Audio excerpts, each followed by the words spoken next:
What's up, everybody? Once again, my name is Matt, and welcome back to Let's Play The Legend of Zelda Breath of the Wild. In the last episode, we finished the second shrine and also solved the riddle of the old man's missing recipe. As a reward, he gave us the warm doublet, so now, what we can do is actually equip those new clothes that we got in the previous episodes, and then we can go into the colder environments here on the Great Plateau and finish up the two remaining shrines. That's basically my goal for this video, is just to finish those shrines and do my final preparations. That way we can get ready to leave the Great Plateau, because once we leave, the game really opens up to us. As in, like, we can do anything at that point. Like, we could theoretically go directly to Hyrule Castle and fight Ganon if you wanted to. Now, you'll probably die a million times on your way there, because as someone who's gone through that final area, even at, like, the end of the game with some pretty good equipment, it still took me a couple attempts to get through there, so I couldn't imagine doing it, like, with the gear that I currently have. And even then, like, fighting the final boss with, like, 3 hearts and just, like, this basic gear, oh man, that would be really, really challenging. But, you could do it if you wanted to. Just putting that out there. Anyways, that being said, this is a 100% playthrough, so once we leave the Great Plateau, we're kind of going to be following what the game sort of expects us to be doing. I may take some liberties here and there, but otherwise, we're going to be doing things sort of by the book, as they say. Don't worry too much if, like, I'm missing collectibles right now in the Great Plateau, because we will be coming back here later on. The reason for that is just because collecting things now, it might seem like it makes sense because, you know, we're in the area already, but trust me, later on, you get, like, a lot more abilities that help you better explore the land, so I'll probably just come back once we get a couple of those under our belt, and then, it should actually make it a lot quicker to get everything that I missed, like Korok seeds and stuff like that. So, don't worry, I know about all those things, I'll just come back for them at a later time. Alright, so we do want to be a little bit careful in these snowy environments. Link moves a little bit slower just because, obviously, well, the snow does slow us down. I believe there is an item in the game that does allow you to keep your speed when you're walking or running in snow, but, we won't be getting that for a while now, so we'll just sort of have to deal with it. And thank goodness my arrow was true. We were able to just, like, kill all those bokoblins by this fire here. And I'll just raid all their gear. You know what? All that stuff's on fire. Might as well just leave it there. I believe if you keep your items on fire long enough, they will actually break, so it does lower the durability, which is why probably not worth picking up any of those items. Plus, they're all pretty weak anyways, and what we have now is pretty dang good. Like, I think our inventory is almost full at this point right now, so yeah, not worth picking up. Alright, that being said, we're actually very close to the, I want to say it's the southmost shrine on the Great Plateau. Not too sure about that, but I think it is. So, let's head down here, and ta-da! There it is, just waiting for us. I guess, like, technically this part of the mountain isn't colder, so if you could find a way to climb up from, you know, the cavern below where we are, you might be able to get to this one without the warm doublet, but, obviously the way that we went to it is much easier. Alright, so I'm actually not too sure which trial this is or which rune we're going to get from this one, but we'll find out in a second. These last 2 runes that we're going to get are pretty cool. They're not used nearly as much as the other 2 runes that we've already gotten, but I think the puzzles that these runes get used in are a lot better just because they're more interesting. Like, you'll see what I mean in just a second here.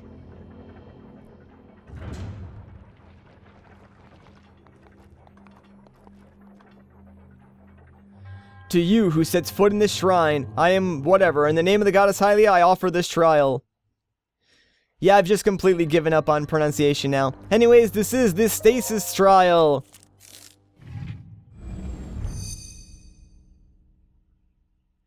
Sheikah Slate authenticated. Distilling rune.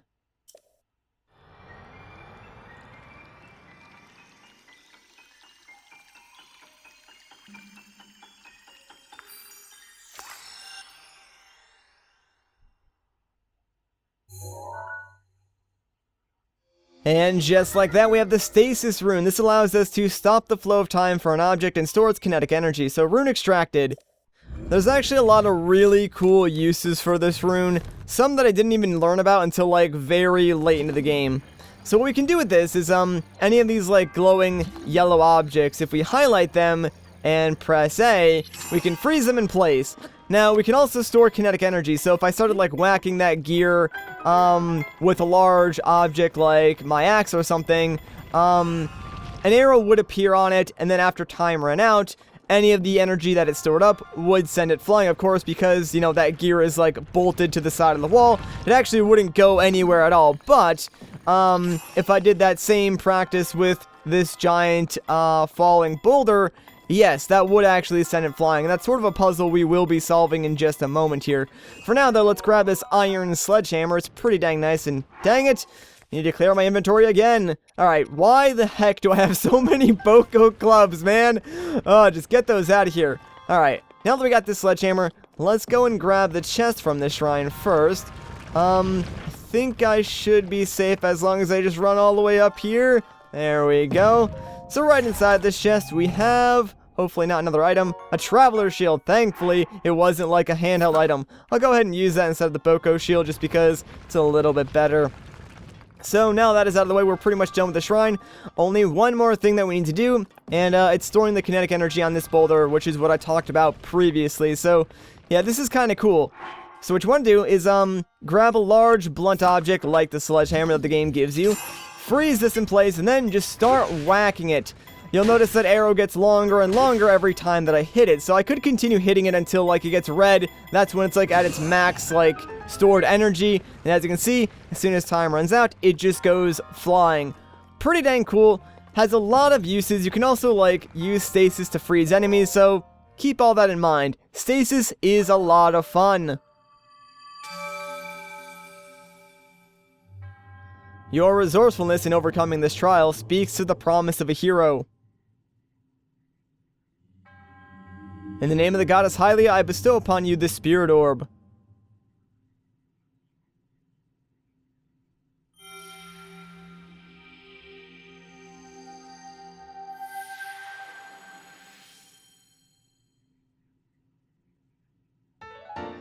Alright, so, third spirit orb down. Only one more left to get on the Great Plateau. Not too bad.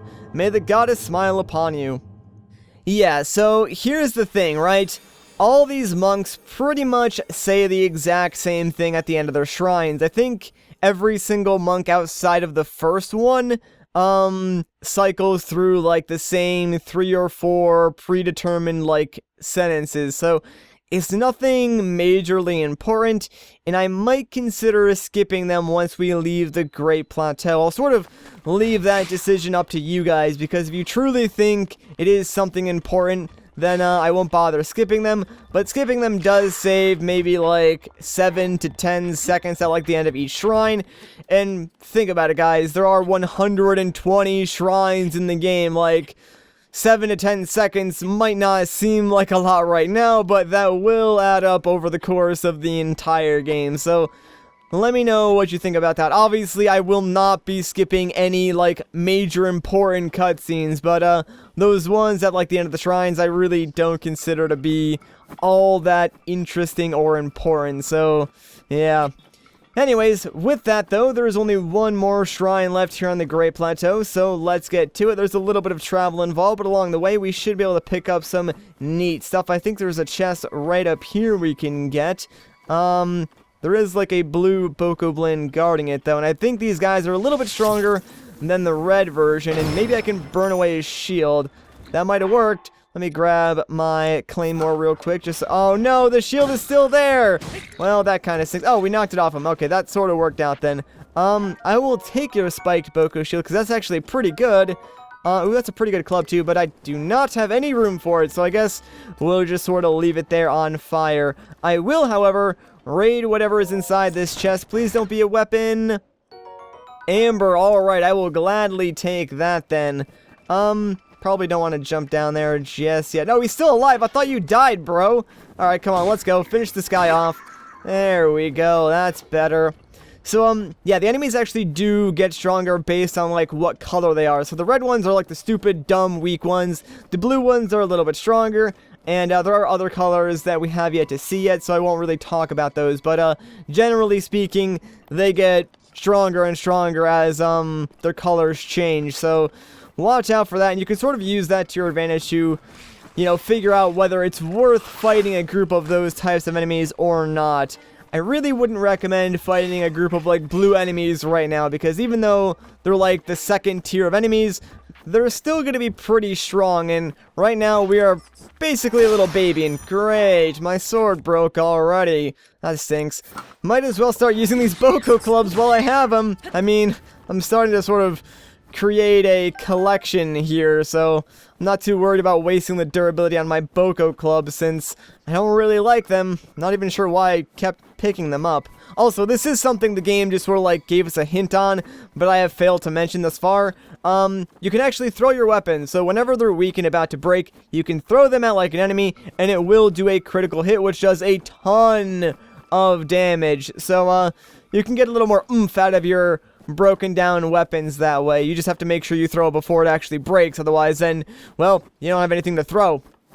Alright, so we are approaching the last shrine. I'm actually surprised we got here that quickly. I guess it wasn't nearly as far as I thought it was, but man oh man am I excited to, you know, finish up this last shrine, because once we do, we're gonna get some story revelation stuff, and I'm super looking forward to seeing your guys' reaction to that in the comments. Let me grab, actually, you know what, no, let me use the spear, because these enemies are weak. The spear is a long-range weapon. Whoa, that was close. And you can attack much faster with it than you can the woodcutter's axe. So I prefer weapons that you can, you know, sort of throw multiple attacks out quickly like this when facing off against a large group of enemies, because then they have less chance to actually attack you. Alright, I'll steal your food again. Thank you very much, Bokoblins.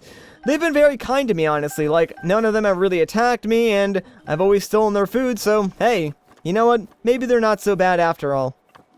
With that, though, we are finally here at the final shrine of the Great Plateau.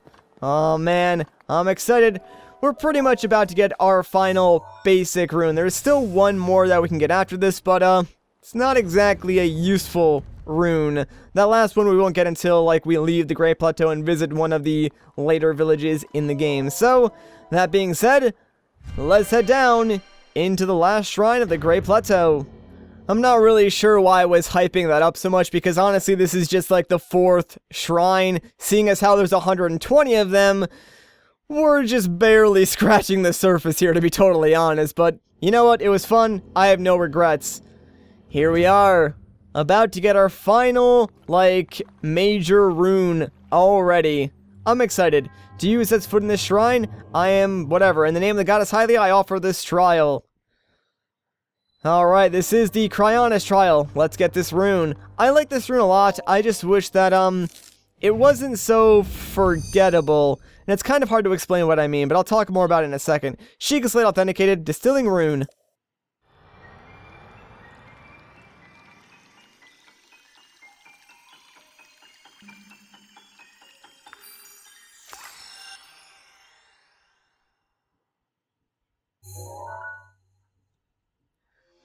Okay, and with that we have the cryonis rune. This allows us to create a pillar of ice from a watery surface. Rune extracted. It's got a lot of uses in the overworld. You can use it to solve puzzles, and if you're like fighting an enemy that's like long range and is shooting at you, if you're in the water, you can actually use it to create a pillar like this and create some cover between like you and an enemy. You can also use it to like reach higher areas, as we just did. So it does have a lot of uses, but like I said, it is kind of forgettable, and I think that's just partially because the other runes, like the remote bomb and magnesis, are used just far more frequently in this game. But here's the thing about the runes, right? I just like the way they all work, and the puzzles that they are designed for really are just wonderful. Like, previously, I would say that A Link Between Worlds was the Zelda game that gave me the most aha moments, and those are the moments where you're solving a puzzle or you're trying to solve a particular problem, and you're right at the point where you're about to give up, and then the solution just hits you like a ton of bricks, and like the satisfaction you get is the reason why I play Zelda. Like, that feeling is amazing. Also, I think there's a chest around here. Like, I was looking for it as I was falling off there. Oh, there it is. I knew it was around here somewhere. But, yeah, those aha moments are why I play Zelda. And even though the runes aren't like your quote-unquote traditional Zelda items, the way they're used both in the shrines and in the overworld sort of lead to more of those aha moments. So I actually really like how they're implemented in this game. And, yeah, even though there's only like, you know, 3 or 4 unique runes, and they do sort of like take the place of the traditional Zelda items like the hookshot and stuff like that, I think it leads to more creative puzzles because now we're working with a limited tool set and like we're not just going to pick up new items later on, or we're not going to see things that we can't access until we get a different item because we have everything that we already need to do so. It's just up to us to find the solutions or figure them out ourselves. Alright, that being said, we are done with the 4th trial. Your resourcefulness in overcoming this trial speaks to the promise of a hero. In the name of the goddess Hylia, I bestow upon you this spirit orb.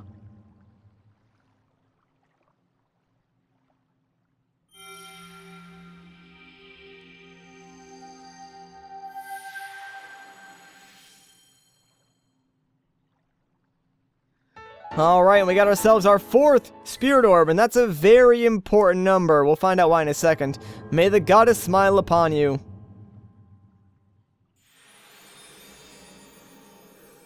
Oh man, this is exciting, guys. We finished up the 4th shrine here on the Great Plateau, which means we can get the paraglider, and soon we'll be able to leave.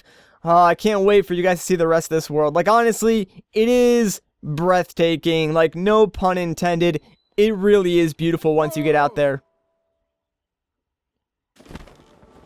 Hey, old man. How you doing? With this, you have now acquired all the spirit orbs from the shrines on this plateau.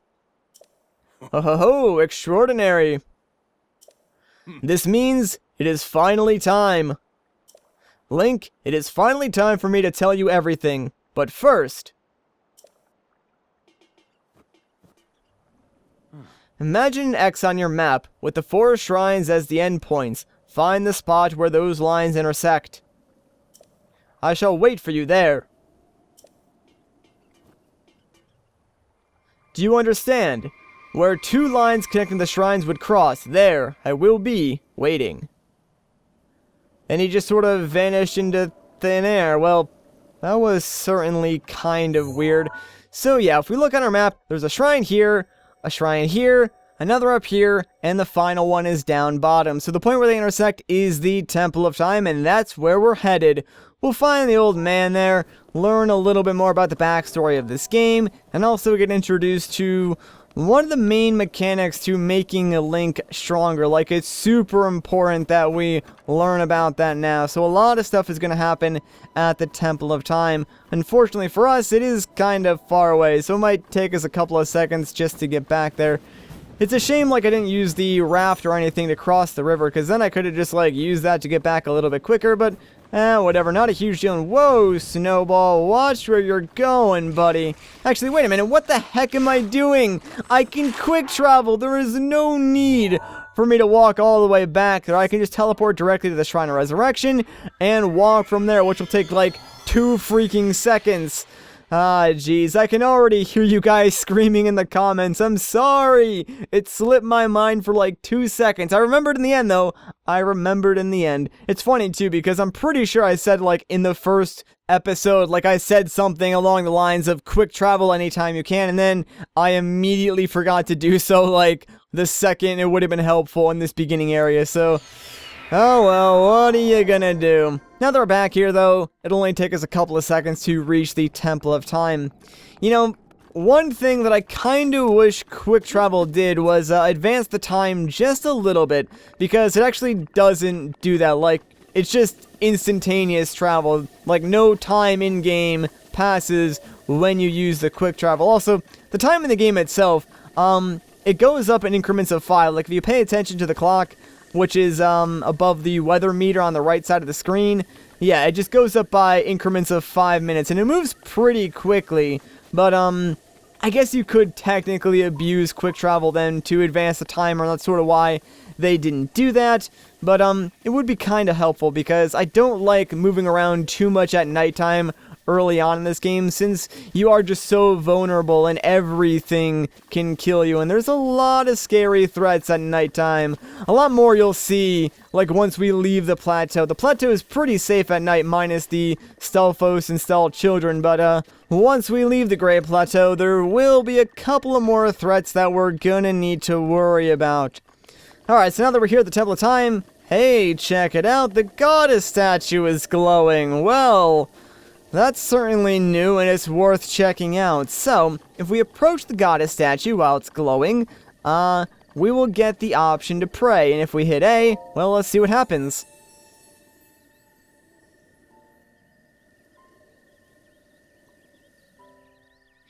You who have conquered the shrines and claimed their spirit orbs, I can offer you great power. It appears you have claimed 4 spirit orbs.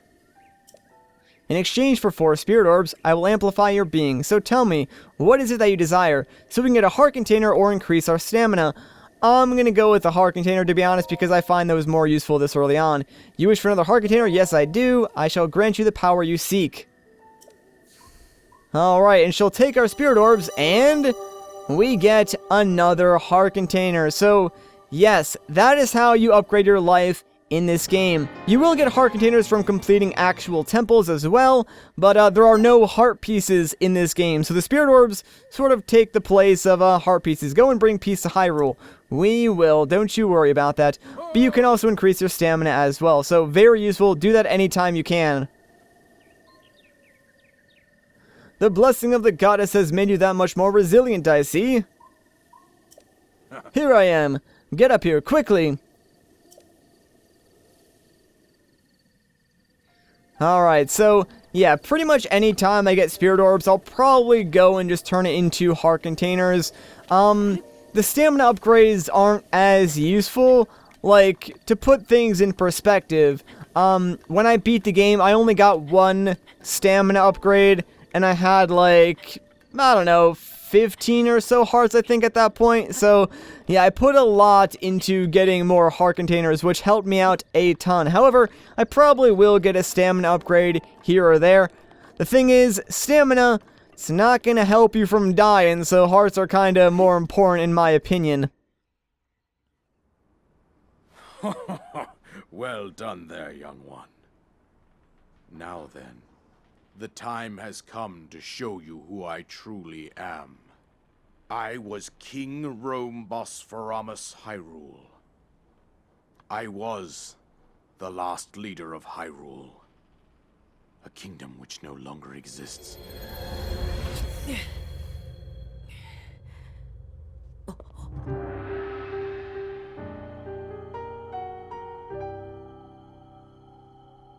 The Great Calamity was merciless. It devastated everything in its path, lo, a century ago. It was then that my life was taken away from me. And since that time, here I have remained in spirit form. I did not think it wise to overwhelm you while your memory was still fragile. So rather than that, I thought it best to assume a temporary form. Forgive me. I think you are now ready. Ready to hear what happened 100 years ago. To know Calamity Ganon's true form, one must know the story from an age-long past. The Demon King was born into this kingdom, but his transformation into malice created the horror you see now. Stories of Ganon were passed from generation to generation in the form of legends and fairy tales. But there was also a prophecy. The signs of a resurrection of Calamity Ganon are clear, and the power to oppose it lies dormant beneath the ground. We decided to heed the prophecy and began excavating large areas of land. It wasn't long before we discovered several ancient relics made by the hands of our distant ancestors. These relics, the divine beasts, were giant machines piloted by warriors. We also found the Guardians, an army of mechanical soldiers who fought autonomously.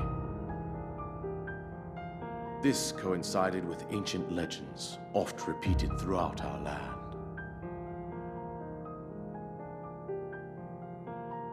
We also learned of a princess with a sacred power, and her appointed knight, chosen by the sword that seals the darkness. It was they who sealed Ganon away using the power of these ancient relics.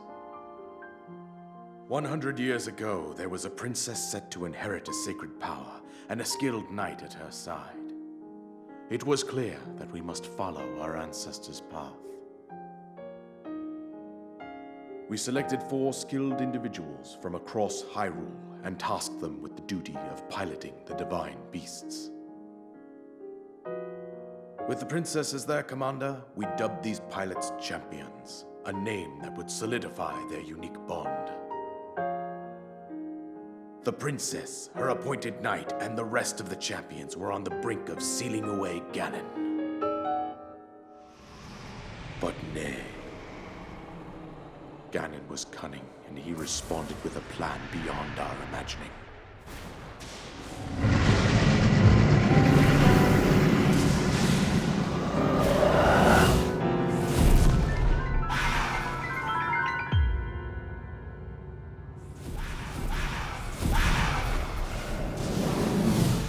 He appeared from deep below Hyrule Castle, seized control of the Guardians and the Divine Beasts, and turned them against us. The champions lost their lives, those residing in the castle as well. The appointed knight, gravely wounded, collapsed while defending the princess. And thus, the kingdom of Hyrule was devastated absolutely by Calamity Ganon. However, the princess survived to face Ganon alone. Link, you are our final hope. The fate of Hyrule rests with you.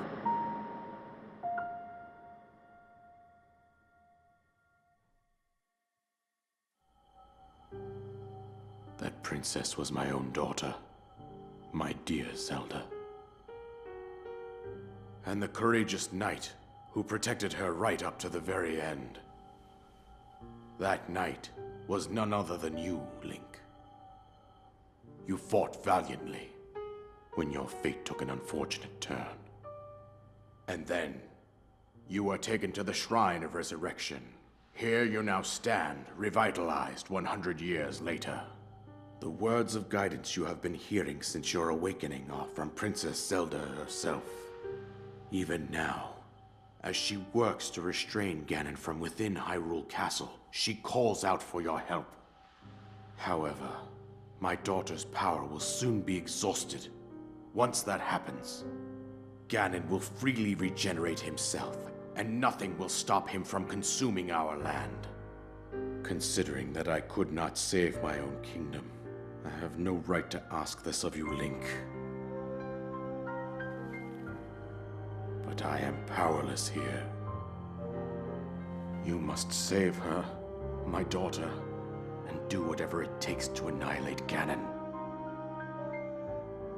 Somehow, Ganon has maintained control over all 4 divine beasts, as well as those guardians swarming around Hyrule Castle.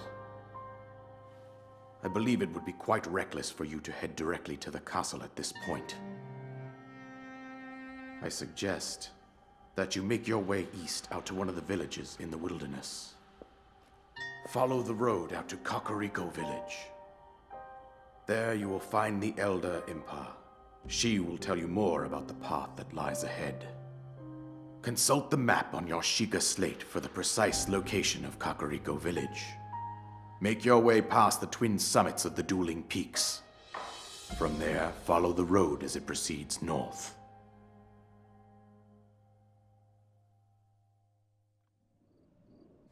Go on. Here's the paraglider, just as I promised. Alright, finally, we got ourselves the paraglider, and now we can leave the Great Plateau. And boom, we completed our first main objective.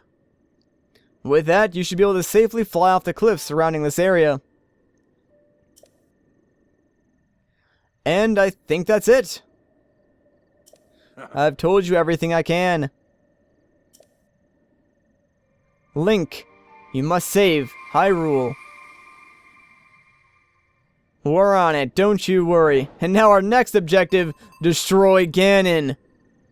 And also to seek out Impa. One of those things we can do right now. Well, I mean, technically both of them we can do right now. But one of those things we will do right now, and one of them we'll wait until a little bit later. So right now, we could just, like, jump off and leave the Great Plateau. But you know what? I feel like we could use a little more preparation. So let's head over to the, well, I guess the King's Hut then, and cook up some more food. And while we're doing that, I kind of want to say this. Like, everyone was giving this game crap for the English voice actors, but honestly, I really don't think they're that bad. Like, I think the trailers didn't do it justice. They are certainly a little bit better in my eyes than they were in the trailer, so I like them actually. Alright, let's grab some flint and try and place this next to this pot. That way we can hopefully start the fire here and get to cooking. So let's grab the axe real quick, and it was too far away. Great! Okay, fine. I guess I'm wasting a fire arrow on this then, because really that's like the only other way that I can light this. There we go. Now we can start cooking up all the food that we have. So cooking, as I said, is pretty self-explanatory. Just grab some stuff, put it in your hands, add some more stuff, and then cook it up in a pot. I really don't know any, like, specific recipes. I sort of just, like, grab whatever I have on me and throw it in the pot. And generally speaking, as long as the ingredients go together logically, you'll end up making something. I do know for a fact that, like, combining steak or any sort of meat with, like, 2 apples or 2 Hylian shrooms will create this dish, which is a meat and mushroom skewer, or like a meat skewer or something like that. And those will usually restore around 4 to 5 hearts, which is something good early on in the game, since obviously we only have 4 hearts. And if you cook like more than that, you'll end up making items that will over heal you, and you kind of don't want to do that if you know, you don't want to waste like all your food. Alright, so I'll continue cooking up what I have. We'll add some Samela shrooms to this Hyrule bass, and this should actually create a dish that will restore our stamina, and that might come in handy. So yeah, not bad. Alright, now that everything is cooked up, you know what? I think that's about as prepared as we're ever going to be to leave the Great Plateau. Certainly, we'll find and gather more things as we're exploring Hyrule and making our way to Kakariko. Speaking of which, whoops, that was the wrong button. I guess I took a screenshot. But, yeah, if we zoom out, Kakariko, kind of far away. It's gonna take us a quick minute to get there. Geez, so we got a lot of travel ahead of ourselves. Also, in case you guys are wondering, I am playing on the, Pro Controller, and they put the screenshot button, like, relatively close to the minus button, which opens up your Sheikah Slate, so that's why that happened. Anyways, though, I think this is actually a good place to end off the video. In the next one, we'll make our way towards Kakariko, but for now, if you guys enjoyed this video, a like rating would be greatly appreciated. If you want to see more, consider subscribing. But once again, guys, my name is Matt, thank you so much for watching, and I'll catch you in the next one.